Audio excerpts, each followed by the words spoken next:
What if beauty wasn't what it seemed? In the village of Umueze, everyone was enchanted by Ada Charman until a shocking secret turned her world upside down. Stick around for this incredible story, and don't forget to like and subscribe for more. In the quiet, mystical village of Umueze, there lived a maiden whose beauty surpassed that of every other woman.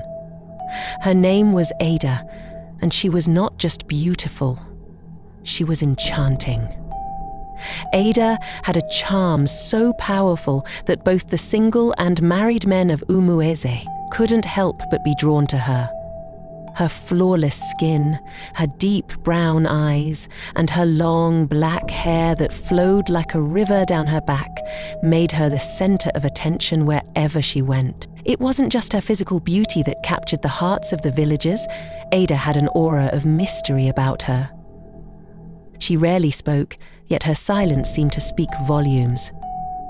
Men from all over Umueze sought her hand in marriage, but Ada refused every single one of them. The richest farmer, the strongest hunter, and even the most respected elders all tried to woo her, but none succeeded. Married men would sneak glances at her whenever she passed by, causing their wives to seethe with jealousy. The other maidens of the village, especially those who had been passed over by the men, were envious of Ada's beauty. They gossiped about her behind her back, claiming that no one could be that beautiful without some kind of sorcery involved. The jealousy in the air was thick, but Ada seemed completely unbothered by it all. However, there was something strange about Ada. She had a peculiar habit, one that no one in the village could explain. Every night, when the village was asleep, Ada would slip out of her hut and disappear into the dark forest. No one knew why she did this or what she did in the woods. Some villagers whispered that she must be communing with spirits, while others believed she had a lover hidden deep within the forest. But Ada never spoke of it, and no one dared to ask. This strange nightly routine continued for months, and Ada's beauty only grew more captivating. Then, one fateful day, while Ada was returning from the forest at dawn, she crossed paths with the village king, Oba Anozi. The king had been hunting early that morning and had stopped by a stream when his eyes fell on Ada. He was immediately mesmerized by her beauty, and his heart fluttered in a way it hadn't in years. King Anozi was a powerful and wealthy ruler with a beautiful wife, but something about Ada stirred a longing in him that he couldn't resist. He approached her and, with all the charm and grace of a king, he began to converse with her. Ada, after much persistence on the king's part, finally accepted his offer to become his second wife. The announcement of the king's engagement to Ada sent shockwaves through the village. The men, once hopeful that they could win Ada's heart, were now crushed. The women, on the other hand, were consumed with jealousy.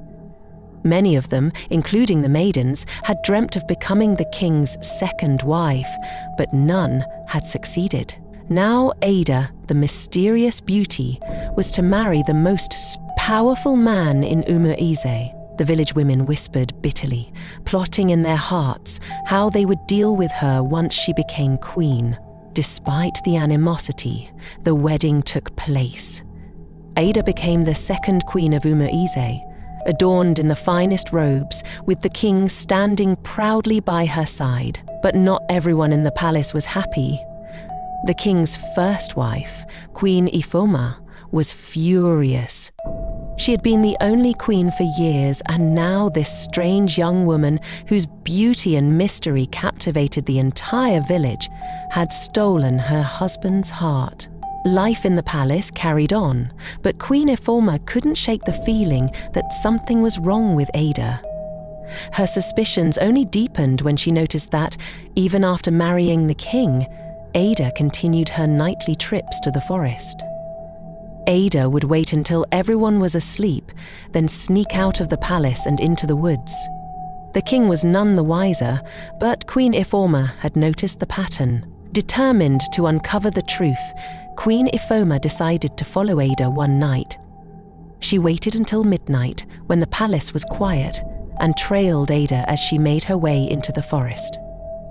Hiding behind trees, Queen Ifoma followed her deep into the heart of the woods until they reached a clearing surrounded by tall, ancient trees.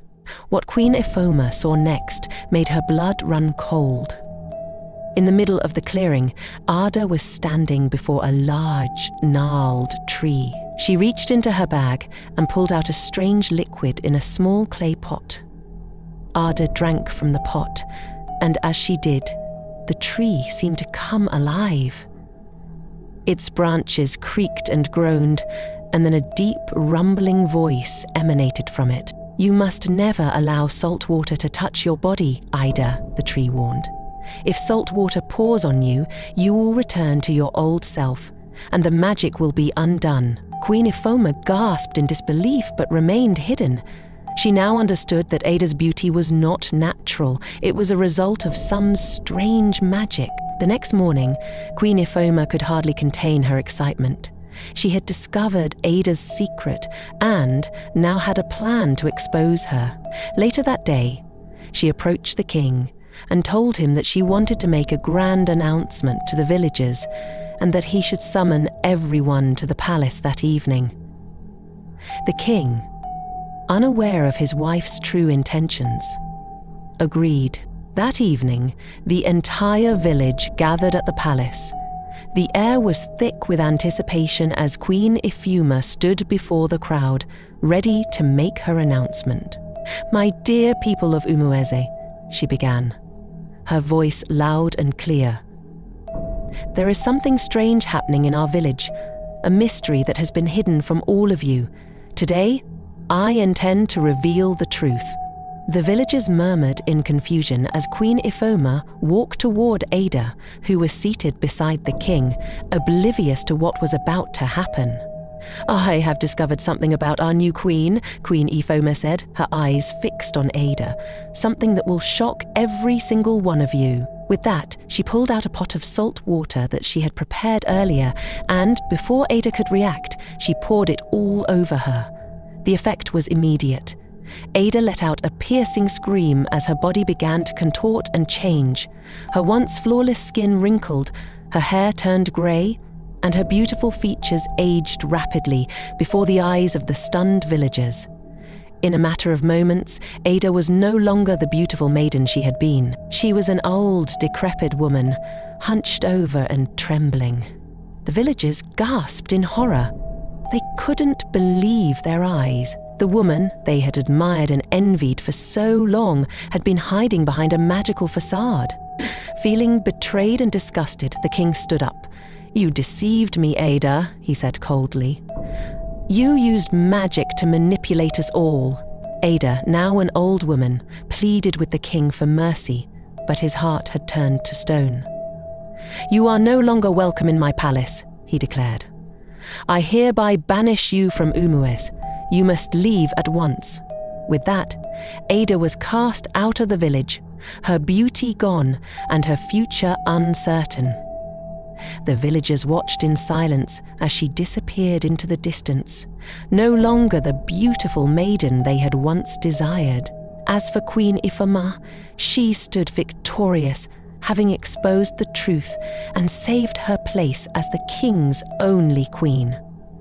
But deep in the forest, the ancient tree that had once granted Ada her beauty whispered in the wind, knowing that its magic would one day return to the village in ways no one could foresee. Beauty fades, but character lasts forever.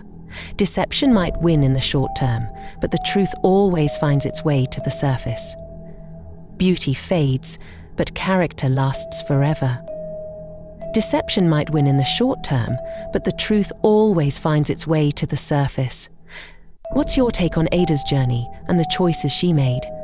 Drop your thoughts in the comments below. And if this story left you intrigued, don't forget to like, subscribe, and share it with your friends. Thanks for watching.